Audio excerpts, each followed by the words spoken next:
Il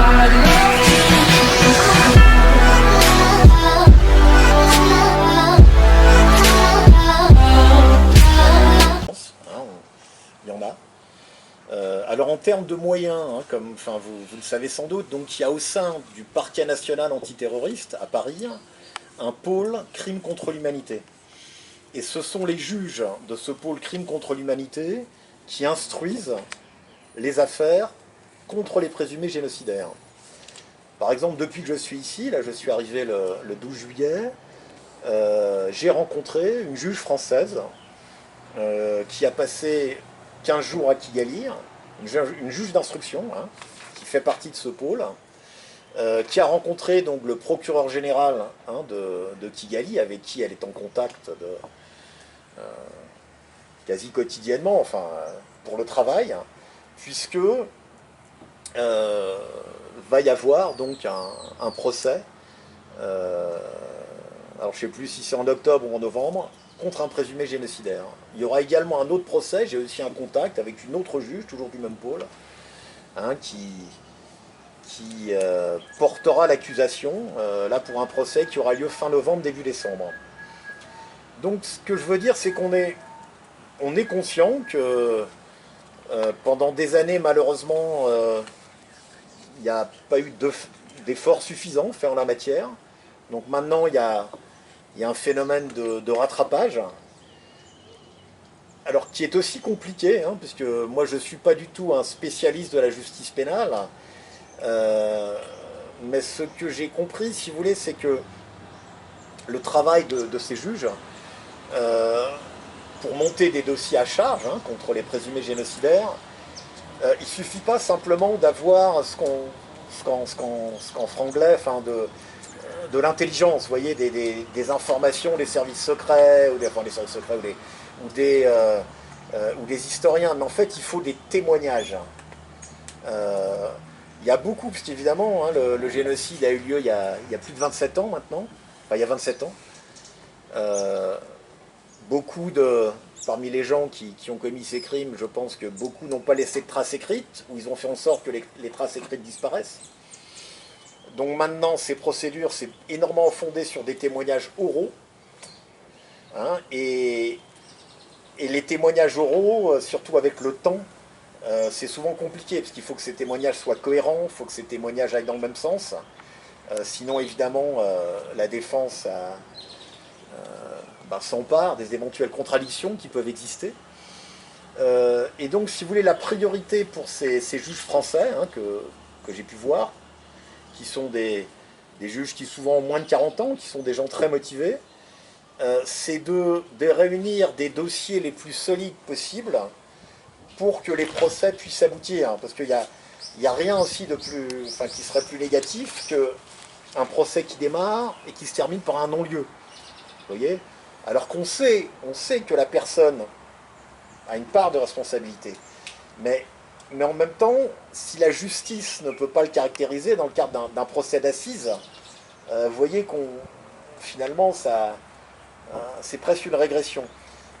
Donc ce que je veux dire, c'est que c'est un dossier qui est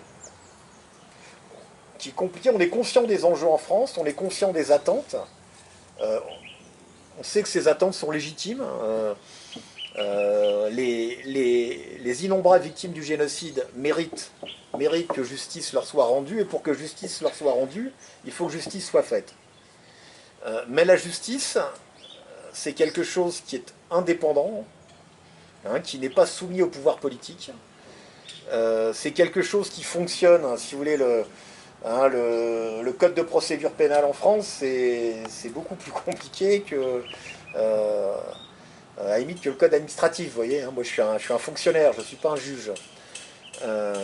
Et ce que je sais, c'est qu'une procédure pénale, un dossier pour un procès d'assises, c'est un énorme travail.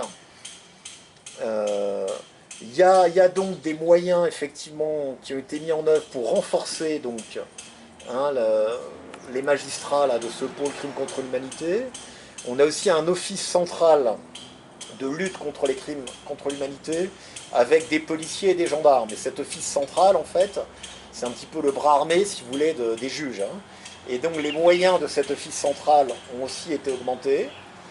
On va avoir à l'ambassade, hein, d'ici normalement le 20 septembre, on aura un officier de liaison qui vient de cet office central et dont le rôle sera de faire les liens entre cet office central, le parquet national, enfin le pôle crime contre l'humanité du parquet national antiterroriste de Paris et le parquet de Kigali.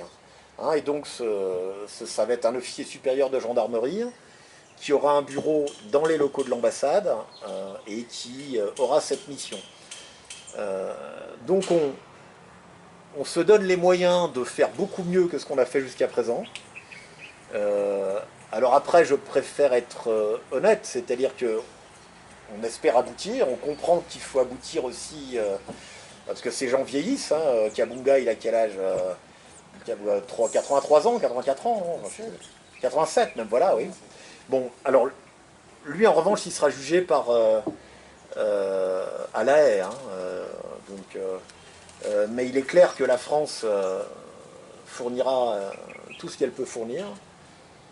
Son arrestation donc, à Asnières, hein, après des années de clandestinité, c'est le résultat du travail de cet office dont je parlais, hein, l'Office central de lutte contre les crimes contre l'humanité. C'est un travail effectivement qui aurait sans doute été mieux que ce soit fait avant, c'est clair, mais comme on dit, il est jamais trop tard pour bien faire, même si c'est sans doute, ça aurait été mieux de le faire avant. Par rapport à Agatha Birimana, ben, je pense que c'est un sujet douloureux pour beaucoup de gens, y compris en France. Après, comme je vous le disais, c'est-à-dire qu'il est indispensable d'avoir un dossier qui tienne la route devant une juridiction. C'est-à-dire que ça ne peut pas être, par exemple, avec tout le respect que j'ai pour le travail des journalistes, mais c'est faire un dossier qui tienne la route devant une cour d'assises, c'est plus que du travail de journalisme, vous voyez. Des journalistes peuvent y contribuer, des historiens peuvent y contribuer, mais en fait c'est du travail de juge, et de juge fondé sur des témoignages, et des témoignages qui doivent pas se contredire, qui doivent être cohérents, qui doivent... et donc c'est un très long travail, c'est un travail compliqué. Ce que je pense quand même, c'est que ces gens qui pendant des années ont estimé que la France pouvait être un sanctuaire, maintenant ils savent que c'est le plus le cas. Et ça, c'est quand même une bonne chose.